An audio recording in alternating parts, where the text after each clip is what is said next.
Mga katambay, kamusta po? Si Kamanong po, nagbabalik na naman po muli para po magkomento po sa inyo dito po sa Tambayan Makabayan. Samahan niyo po inyong lingkod, magkomentuhan po tayo. Magandang umaga po muna sa inyo, tanghali, hapon, gabi, at madaling araw po sa ating lahat. Sana po nasa maayos po tayong kalagayan, mga kababayan. Ito po, komentuhan na po natin mga tambay. Ito pong kaso o sinampang kaso raw po kay Manong Chavit Singson, mga tambay, ng dating mayor po ng Narbacan, Ilocos sa Sur, mga tambay. Sinampahan po ng plunder at grab. Ito po si Chavit Singson, mga tambay. Ito po ang balita. Pakinggan po natin at pakinggan din po natin ang paliwanag at sagot ni Chavit Singson, mga tambay. Iba po ang pamumulitika sa atin. Yung korupsyon po na ginawa po, lalo-lalo sa flood control, ay wala pong plunder at graft and corruption. Mga kabayan, wala po tayo nababalitaan na sinasampahan po ng kaso, lalo-lalo po ang malalaking ulong buhaya na gumawa po ng isang damukal na korupsyon, lalo-lalo ang napakasikat pong flood control ngayon. Bakit kaya? Bakit kaya wala man lang na ibabalita, mga kababayan? Pakinggan po natin muna itong balita kay Chavit. Sinampahan ng reklamong plunder at graft si dating Narbacan, Ilocos Sur Mayor Chavit Singson. Inihain ito sa Office of the Ombudsman ng mga grupo ng mga magsasaka at mangingisda mula po sa Narbacan, Ilocos Sur. Para raw ito sa pagbili sa 10 ektaryang lupa ng Narbacan Farmers Market sa halagang 149 million pesos. Gayong 49 million pesos lamang anilang market value. Inareklamo rin ng grupo ang illegal umunong pag-okupa ni Singson sa baybayin ng Sulvec, Ilocos Sur para sa itinayong rest house. Kasama rin sa reklamo sina Philippine Tourism Authority General Manager Robert Dean Barbers at ilang pang opisyal ng Ilocos Sur at ng sangguniang bayan ng Narbacan. Itinanggi ni Singson ang mga alegasyong tinawag niyang walang basihan at malisyoso. Isaan niya itong paglilihis at paninira mula sa political detractors. Sinusubukan pa ng GMA Integrated News na makuha ang panig ni Barbers. Ito ba mga tambay? Pakinggan naman po natin ang sagot ni Singson dyan sa nag-aakusa po sa kanya sa dating mayor po ng Narbacan, mga tambay. May sagot po si Chavit Singson po dyan. Ayon po dyan sa balita. Pakinggan naman po natin yung sagot ni Chavit Singson, mga kabayan. Dahil alam naman po natin si Chavit ay siya po nagpaputok at talagang nagsasabi ng grabe po ang korupsyon, lalo-lalo po sa Ilocos Norte. Hindi po ba sa bayan mismo ng Pangulo ay pinasabog niya po na grabe ang korupsyon. Pero wala pong investigasyon doon, mga kabayan. Kailangan kay Chavit po ang imbestigahan. Si Chavit ang imbestigahan. Imbis po Ilocos Norte ang tutukan at ang Leyte, kailangan po Ilocos Sur, mga kabayan. Di po ba? Pakinggan po natin si Manong Chavit. Magandang oras po sa inyo lahat. Ito po ang masasabi ko sa pinal down ng plunder. Another diversionary tactic, another paninira. Walang katotohanan po yan.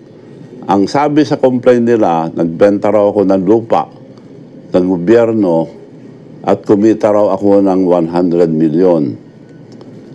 Ang lupa na sinasabi po, 10 hectares.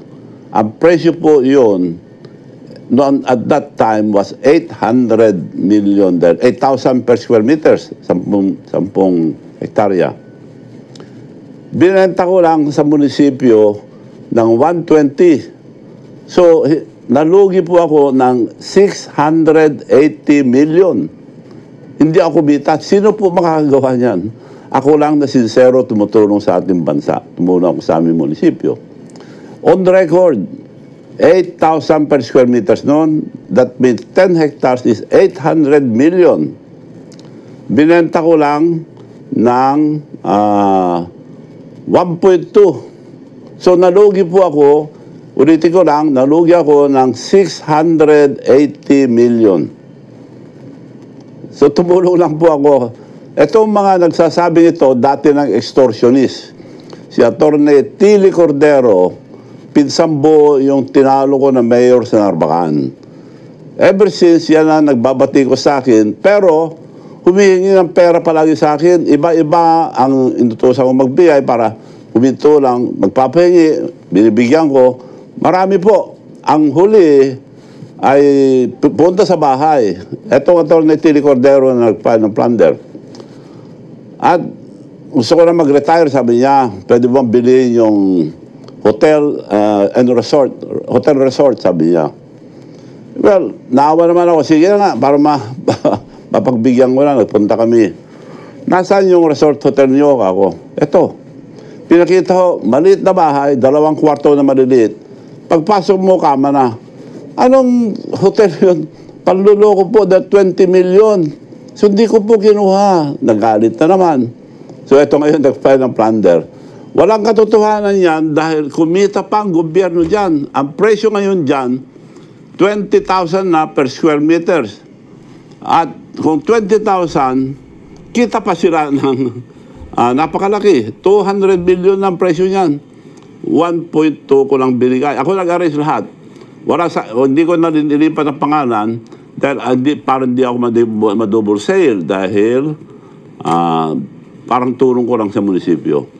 Kung gusto ko po kumita, hindi binenta ko yung tamang presyo, kumita pa ako ng malaki.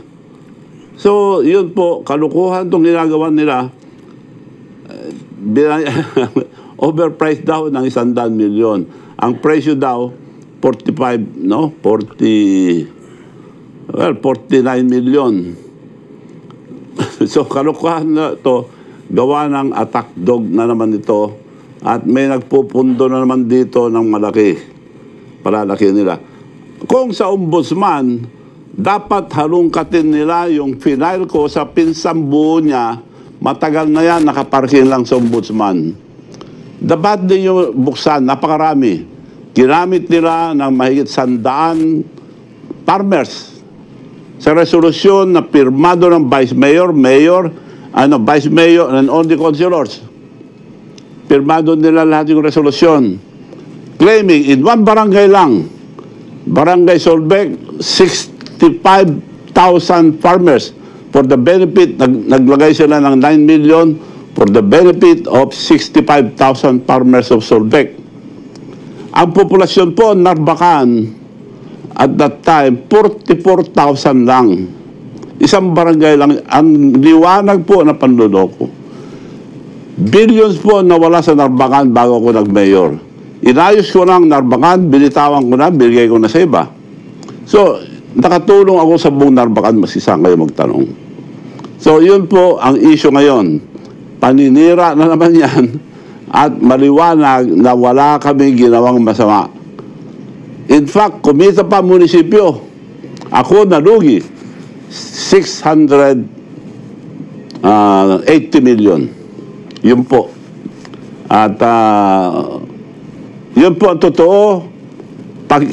Totoo yung sinasabi nila, pagkukulong ako. Kaya on record, mag-ano tayo sa record. Naka-record po lahat yan. 120 lang ang halaga, ang binayaran ng munisipyo. So 120 rin ang binigay ko sa pinagbilang ko. Hindi. Lugi ako. Basta nalugi ako. Walang 148 na sinasabi nila. Dahil ito, ulitin ko po, yung nag-file Tili Cordero, attack dog, and extortionist. Pinailan na namin ngayon lang. Noon pa dapat araw, pinailan na namin ang kaso ngayon. Maraming salamat po. Ayan, nag-file na po din ng kaso. Mga tambay, dito po kay Cordero. Ito pong si Manong Chavit, mga tambay. Puro daw po paninira. Dinadivert lang po nilang issue.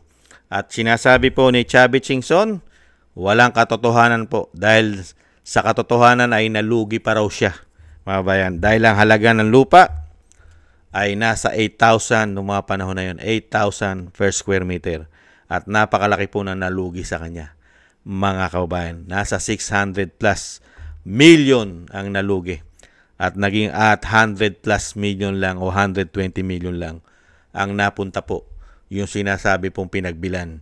At napakalaki ng lugi. Dahil gusto niyan tulungan ang Narbacan, mga tambay. Dahil ang Narbacan ay hindi po maganda ang nangyayari po sa munisipyo o sa bayan ng Narbacan nung panahon na siya ay hindi mayor. Nung siya po ay naging mayor ng Narbacan, ay naiayos niya po at malaki ang naging tulong niya sa bayan o sa syudad, sa city ng Narbacan, mga tambay. Kaya dito po, mga tambay, malalim po ito, malalim. pamumulitika, politika po ito. Dahil alam naman po natin si Chavit Singson ay pinangalanan niya po, lalong-lalo po ang contractors, mga contractor, di ba? Ang Diskaya, na napakalapit po sa pamilya Marcos umano. Contractor din daw po sa Ilocos Norte ang mga Diskaya. At hanggang ngayon po ay wala pong investigasyon dyan, mga kabayan. At napakalaki din daw po ang nakuha.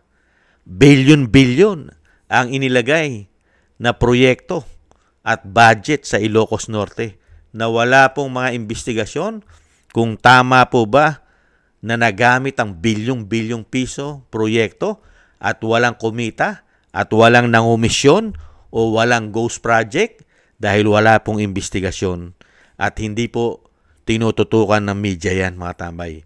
Grounded po yata dyan, mga kabayan. Hindi nyo po ba napapansin? Pagdating po sa Ilocos Norte umano at sa bayan po ng dating speaker na tinatawag na tambaluslos ng Vice President sa Leyte, mga tambay, sa Tacloban, mga kabayan. Grounded po ang mga media. Mga kabayan, hindi yata pwede media na araw-araw po mag-imbestiga o magbalita ng korupsyon o sinasabing mga proyekto ng gobyerno pagdating po sa Leyte at sa Ilocos Norte. Naka-van. Grounded. Hindi pwede ibalita na ibalita ang mga proyekto ng Ilocos Norte at ng Leyte umano. Bawal. Lalong-lalo kung mababanggit ang pangalang Tambaluslos umano at ang pangalan po ng pamilya Marcos sa Ilocos Norte. Hindi po pwede. Baka magalit po ang ombudsman umano at magalit po ang DOJ at magalit ang Malacanang pagka sila na po ang tinututukan at iimbestigahan. Hindi po ba? Kaya po dapat itutok muna yan. I-divert muna ang issue ng korupsyon. Siyempre po, lahat po na nagpapahayag at nagbubunyag po ng nalalaman po nilang korupsyon, katulad po ni Manong Chavit, ay siyempre po bibigyan po yan ng sinasabing problema. Katulad po niyan, yung sinasabi pong namumulitika sa kanya na matagal na panahon dahil mga talunan sa politika, mga kawayan, yun po ang nagagamit daw po ngayon para po i-divert at buhayin ang walang kakwenta-kwentang kaso na siya pa ang tumulong at nalugi pa siya ng napakaraming pera, mga kabayan. At syempre, hindi lang naman po si Chavit ang pinupuruhan dyan. Yung isa rin po na congressman ng Cavite na nagpapahayag din po na grabe ang natutuklasan niya korupsyon. Hindi po ba sa House of Representatives, si Kiko Barsaga, pinupuruhan din po at malapit na rin po yatang masibak nila dahil napakarami na pong ethics complaint ang ginagawa po nila sa bagito pong congressman ng Cavite. Ngayon po, si Manong Chavit at siyempre, ang walang kamatayang hindi po nila tinatantanan ang pamilya Duterte. Hindi po ba? At ang Vice President. Alam na po natin yan, mga tambay. Nagagawin po nila naman talaga yan. Kailangan po nila ilihis ng ilihis ang issue ng korupsyon nila umano at dalin po ng dalin sa ibang issue para po matabunan ang issue po ng korupsyon nila. Hindi kaya? Pero ang taong bayan po ay hindi na po tangat bobo. Ang nagiging bobo tanga na lang po sa ating bansa ay kauna-unahan po ang mga media na nagpapakatanga at nagpapakabobo umano. At nahandyan pa po ang napakaraming bayaran sa social media. Ani na po natin yan dahil mga silaw po sa pera ang mga taong yan.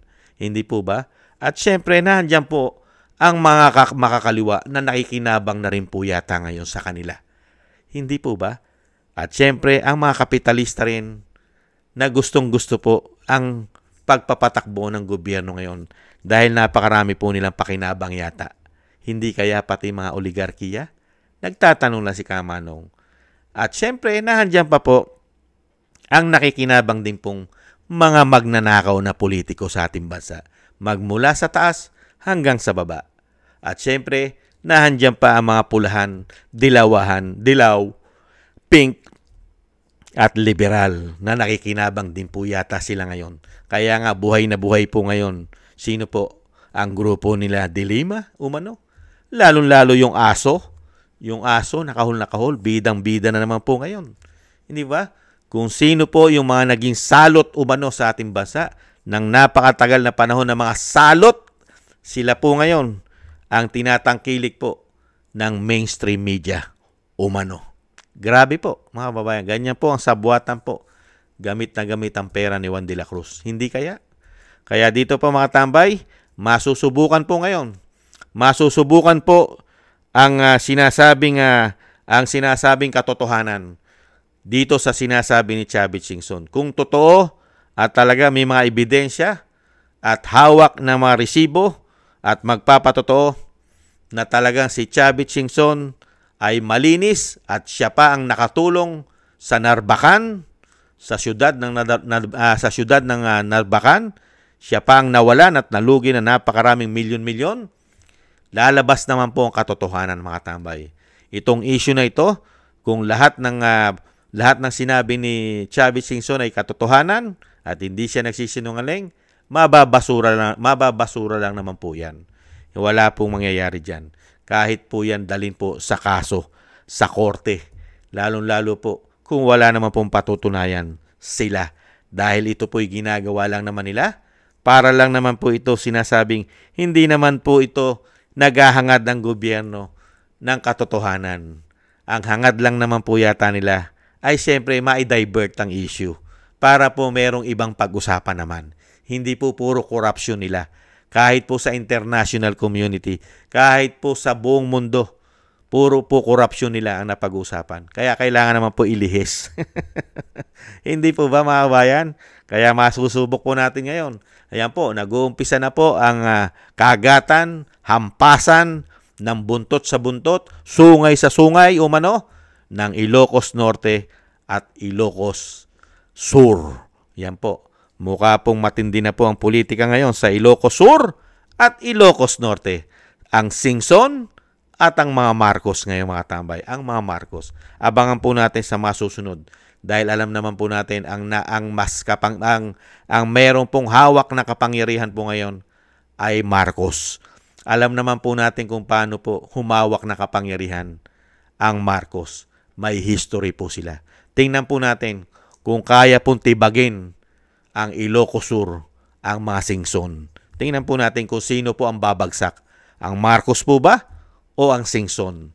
Tingnan po natin sa mga darating na panahon. Maraming salamat po mga tambay sa nagusto po natin tambayang makabayan sa YouTube at TikTok. At ganoon din po sa mga nagko-comment, like, share, and subscribe. Sa mga subscribers po natin, maraming salamat po sa mga subscribers. Thank you po sa inyo lahat. Sa nagbibigay po ng tulong at biyaya, maraming salamat din po sa inyo mga kababayan. At siyempre po yung dasal at panalangin po natin mga kababayan, pagsamasamahin po natin na maingatan po ang pamilya Duterte, ang ating Vice President at ang ating dating Pangulong Duterte na mailayo po sila sa kapahamakan at madugtungan pa po ang buhay at kalakasan ng dating Pangulo at makabalik na po sa lalong mabilis sa ating bansa. Thank you po sa mga dasal. At ganoon din po mga kababayan, tayo po magdasal at manalangin na tayo po maingatan at ang ating buong sambayanan. Thank you po mga tambay. At siyempre po, tis-tis lang po mga kabayan. Tis-tis lang po. Makakabangon pa. At wala naman pong forever mga kabayan. Lahat po ay may katapusan. May hangganan po ang lahat. Kaya magtiis lang po tayo. Ngayon po, sila po ang nasa power. Darating din po ang panahon, mauubos po ang kapangyarihan nila. At mababaliktad po ang sitwasyon. At ang katotohanan po ang mananaig. Maraming salamat po. Ingat po. Bye-bye.